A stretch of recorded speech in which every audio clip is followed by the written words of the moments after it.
Welcome to The Reboot, everybody. I'm Brett Ehrlich, and our panel of producers, Grace, John, Andrew. And we're gonna reboot a film that I think I'm probably the most excited about this of all the films we've done so far.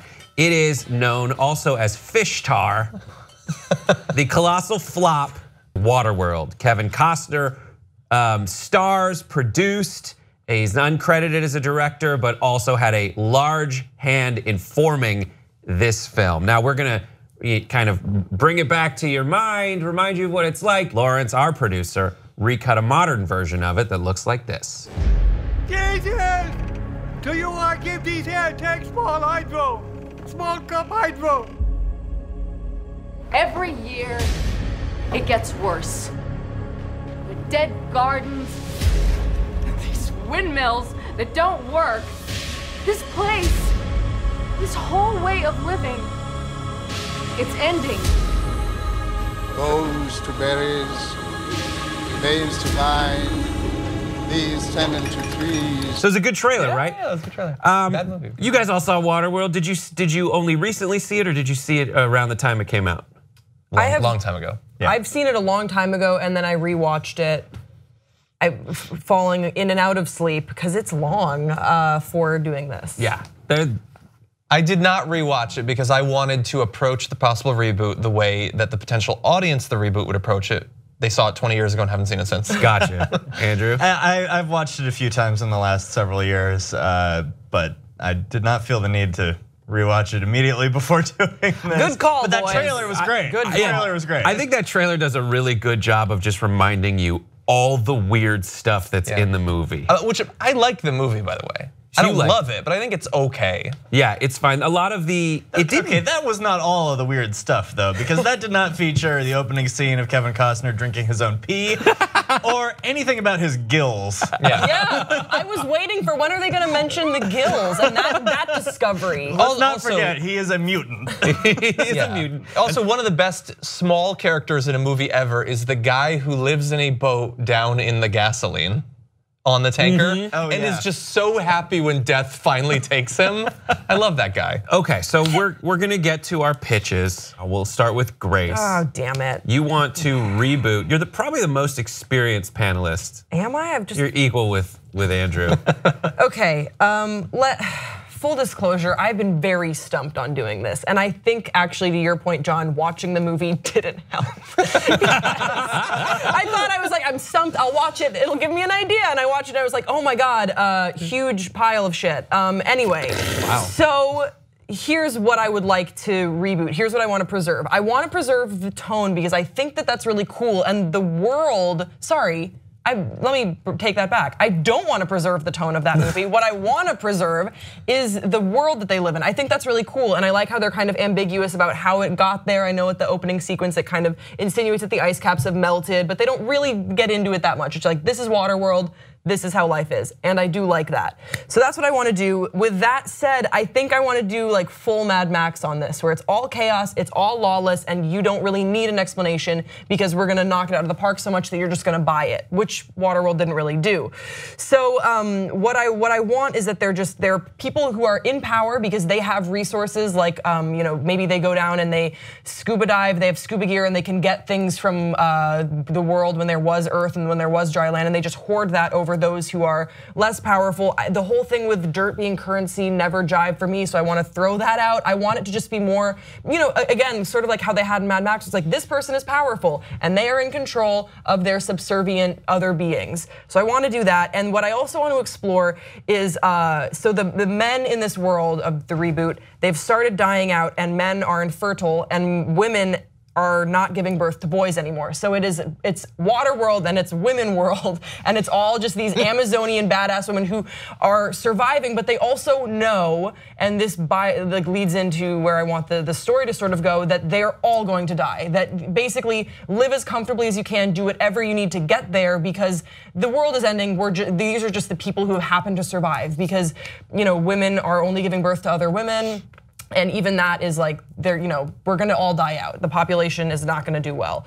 So the Mariner would be played by Natalie Portman in this version, and she is a bounty hunter looking to capture any remaining men who there are, and in return, she'll take them back to her Waterworld overlords, and they will do testing and they'll try and breed with these men to see if they can maybe get the population back in order. And in return, they will give her resources and they will grant her safe passages to where she believes maybe her family has gone off to. Because if she's gonna die, which everyone's gonna die, she wants to at least die with loved ones, and everyone's so lawless and people are losing their minds. I really like whatever the sort of water equivalent would be, how people would look if they just spent so much time just soaking and cooking in the sun at the same time. Yes. And just really these deformed populations. She's like, I want women from Mad Max. Yes, she's like, I want to find a way to like get back to my family. Just if I'm gonna die, I want to die in peace. So she comes across, let's call him Brett. I like that in your version, people haven't like discovered shade. No shade. They throw shade, but they don't have shade. So she comes across a healthy man, we'll call him Brett. And I hate when she I like it, go on, he seems cool. And I think maybe sort of played by John Krasinski. I was thinking Chris Pine, but they kind of are the same type, so something along those lines. And she falls in love with him, and this throws a wrench into her plans of just turning this guy in for him to be tested and breeded. And that's kind of where I'm at with my reboot story-wise, because I do kind of want them to go out in a blaze of glory, sort of Thelma and Louise style, where they fall in love with each other, which again, people say that Thelma and Louise were in love with each other, but as a lesbian, I see otherwise. So they fall in love with each other, and then they know that they're gonna die, and everyone's after them, and the world is ending anyway, so they just go out in a blaze of glory, or in a splash of glory, if you will. And that's sort of where I want to go with this. What my reboot of Waterworld would really be about is diving into the dark underbelly of this world that I think got sort of a campy treatment in the original. And so it would be, that would be my reboot, and Gotcha. I'm prepared to get totally outdone by these two wonderful guys. Nice, Yep. way to underplay, I like it. All right, John. Well, I will admit I had written up a whole thing for an origin story for Waterworld of the flooding of the world, but then I realized I had made the movie 2012 and that clearly doesn't work, so I backed off of that. And so there's different sorts of movies you can try to reboot and reasons why you might. This is the sort of movie where they didn't do enough with the idea, basically it just wasn't handled well. And one of the principal problems with it is that even though this at the time was the most expensive movie ever made, it is incredibly small. You get a tiny little village, 2 or 3 boats, and 1 oil tanker.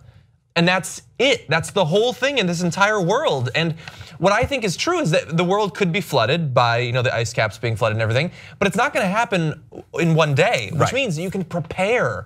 You can make fleets of ships, floating cities, things like that. I think that, like you said, Mad Max is the template for how you fix a movie like Waterworld. You need it to be bigger, more over the top, more disparate populations and weird little enclaves, and you should have all these interesting topics. And big, you travel, you see different things. It's not just smokers and then one bumpkin village or whatever. I would have it be the good, non-masturbatory elements of Pirates of the Caribbean, like weirdos on ships, but there's lots of ships and there's lots of people. I wouldn't set it so far in the future. I think that some knowledge of the original world would still be there. And I think that while I would still have the plot of people trying to find dry land, finding dry land at the end is a cop-out. Dry land is gone, there's no dry land, it's a futile quest. But what they can do is, in addition to the Mariner equivalent, being able to get stuff off the ground or whatever, and I don't think he'd be the only one who could do it because there would be submarines still in this world. It's not just dirt you're getting, it's not just rocks or whatever, you're getting information, books, and computer files. And so I think what they should be trying to claim isn't at the end of the day dry land, but it's a return to some of what made the world work before the water came. And so I think that you could explore elements of military versus civilian populations. There's probably navies are probably still around, and maybe they feel some lingering obligation to their people. Something made of boats was prepared for this. Exactly, and you could have class, and you could have gender. Like, what would the state of women be in a world where survival was such a hard thing? And race and xenophobia, and I think that you could do that with bigger populations that actually have contact with each other. And so that's what I would want to explore, like petty dictatorships, and can we bring back democracy? Like, how can this society work? I would still have something like the Mariner because people expect that. He probably wouldn't be a mutant because the world's already weird enough. But I think that with the success of the John Wick films, I think Keanu Reeves would be an awesome Mariner. He's weathered and wise, but competent. And still gorgeous. You could see him on a catamaran or whatever, trimaran or whatever it is. The female lead, no matter what movie it was that we were rebooting this week, the female lead was going to be Gal Gadot. Yep, that's true. Because I will put her in anything, damn it. But if she's busy, which she probably will be, I could see Alicia Vikander or maybe Shailene Woodley. Shailene Woodley surfs a lot, so she apparently likes the water. I could see her doing it. And I wouldn't do the smoker thing, but you do need a crazy villain or dictator. And after finally seeing Birdman, I would have that be Michael Keaton. Yeah, he's a bit off. He's a bit crazy. Isn't he in Spider-Man as a villain again? Yeah, he's the Vulture. Oh, okay, cool. Yeah, exactly. So he's ready to be a villain. But basically just a big over the top, you have the action and there's some quiet moments on the water, but people live here. It is actually, it's not just water, it's a world. Got it. Anything else? That's it. Some good pitches so far. Andrew. All right, so I'm actually in agreement with John about a lot of the aspects that you're talking about. But not Grace, noted. To be expected. I like Waterworld meets Children of Men. That's interesting. dig. But I do think that there is a little bit off about like Waterworld being set so far into the future that everybody's forgotten what the world was like before, and doing something to anchor it back to our time a little bit. And so in a sense, I would like to make a Waterworld prequel where we see kind of how the world came to be this way, not in a giant all at once apocalyptic scenario, but over the decades, the water level slowly begins to rise as the ice caps melt and all of that. And how does that affect our society and how our society is structured? And so our world starts, our society keeps getting shaped by the geography. So higher ground becomes more and more valuable. So you start exploring the themes of like social inequity, where the rich elite people live at the top of the mountains, and as you get down closer to where the water is coming up, that's where all the poor people live, and it becomes more about like social classes than it does about just harpoons and endless ocean and jet skis. And giant shark food that happens once in a movie and then it's over. Yeah, exactly. So our heroes are people who are in the lower classes, who are in immediate danger of the water levels continuing to rise, and they believe that there is a better life out there somewhere else, either other land where this isn't an issue, or that they want to found their society on the ocean. And this might even be an origin story of how the atoll from the original Waterworld came to be, or similar little communities like that.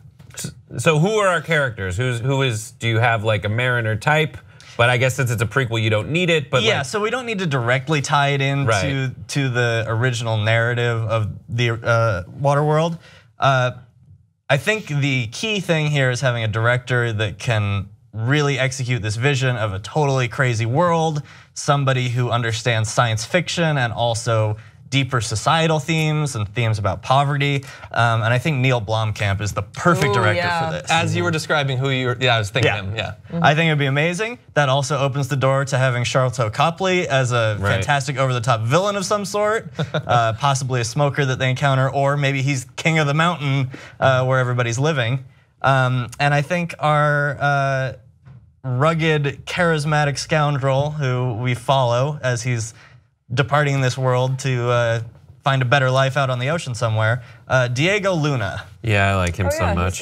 Yeah, so he had a bit part in Elysium, so he's got a history with Blomkamp, but his performance in Rogue One really kind of sold it as like, he's kind of a dick, but you really like him anyway. So you've mentioned it developing over the decades. When is this? When is this taking place? How far along are we in the destruction of the planet? Are we like in the foothills of the Himalayas or something? Or like, yeah, I think something like that would work well, and then you can also bring in some other, like, turn it into like a real melting pot of different world cultures, because that's where everybody's all of a sudden converging to try to live. Right.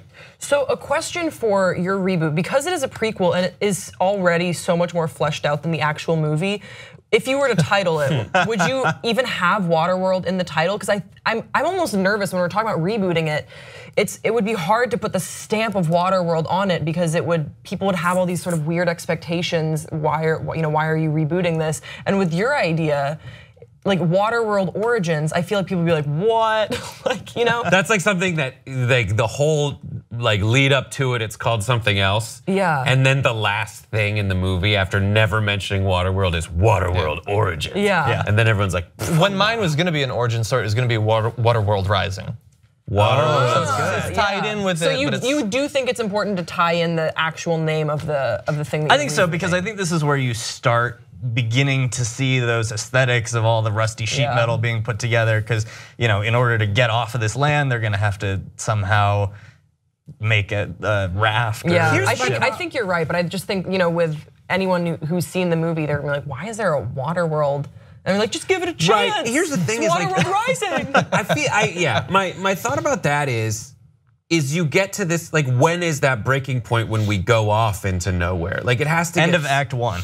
End of Act 1. Yeah. Now they're off into the water world, and it's just their survival. Yeah, so 2/3 of the movie still exists in a more traditional water world setting, but it gives context to why they're out there, why the world is like this. Because there's so many questions that in the original water world that rise, because just where are all these resources coming from? Yes, dirt is a commodity, but why does anybody have dirt? Yeah, exactly. If we could just float to the bottom. There are a lot of problems, but for me, I feel like the Costner version just flux capacitors it. It's like, we are in Waterworld because Waterworld. Like, flux capacitor makes time travel possible. How? Shut up, doesn't matter. We're exploring different themes now. I think that one I'm gravitating toward the least, just because it's like, what if it's a slow burn? There's no like cataclysmic event that set us off to do something other. It would just be like slow incremental changes over time. I'm just not seeing that one as much. I'm kind of between these two right now. Well, what I think is interesting about both of your version, or what sort of separates our versions, is that you guys have applied reason and like how would class work. and for me, and this is again probably watching it back, I was like, fuck it, it's lawless, it doesn't make sense, it's chaos, everyone's gonna die. Mad Max and Pirates of the Caribbean. How is yours not Mad Max? No, but it is, but it's water. That's the thing. All right, I think. No, it's not, because there isn't. Look, it's. You're Chris saying there's a Pine. badass group of women. Yeah. Who have to come to save society. Because remember, men. And there's one dude. Next week, and drinkable water is a hot commodity. And then you're kind of like, just drink urine. No, just drink urine, right? Kevin Costner does it. Exactly. It works. Definitely a throwback to that opening sequence of mine. I just think it is interesting. I like the themes that you guys explore about what would this society look like, but I also like something that I did like about the original is like, just forget everything you know. It is Waterworld, but I want that explanation. But I'm also fine with just having the world exist. So I think it would be cool to sort of see both. All right, so I think I'm ready to make my decision as a producer. I've already said about Andrew's. I just don't know where we are exactly. Can I make a final pitch for it? Yes, absolutely. Save it. So in the mid-90s when Waterworld came out, it was a big deal that somebody was making a giant blockbuster action movie that dealt with indirectly global warming, climate change, and saying this could be a really big issue and this could effectively change the world. I think now where we are today, and maybe I'm just saying this because we're on a progressive political network right now, but I think it's not just about oh no, climate change is a thing now. I think there's something about the way that our society is structured that's causing climate change to be worse. And if we can address that today in a giant blockbuster movie, maybe that'll make a difference. I get it. I don't think it saved it. Okay, all right. It was worth a try. I love all the ideas. I really like all of them. Grace, but I feel like I've seen yours in Mad Max. Have you seen it on water? I know, it would be awesome if you also, can I try and save it? Sure. Okay. I was thinking about who I would want to direct it, visionary-wise, and I know I mentioned Natalie Portman, and I think that she was amazing in The Professional, and I know she was a kid then, but I would love to see her get back to like a badass role like that. So I would want Luc Besson to direct it. Who'd you used to work for? Luc Besson. Oh, interesting. But I know I'm a little biased, but I also think that he would handle it really well.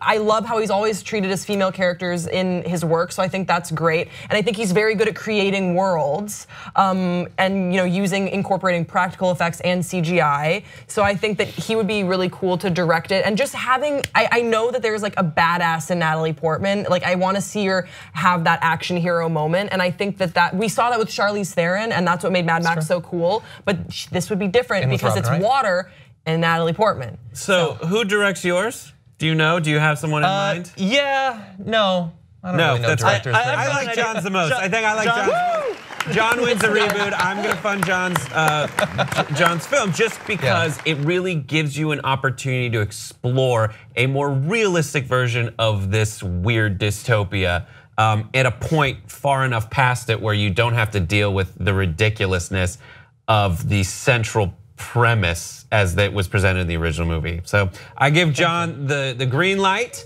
What do you guys think? Also, don't forget to check out the full version of the trailer and give us your thoughts on how I'm wrong in the comments below. Thanks so much for watching The Reboot.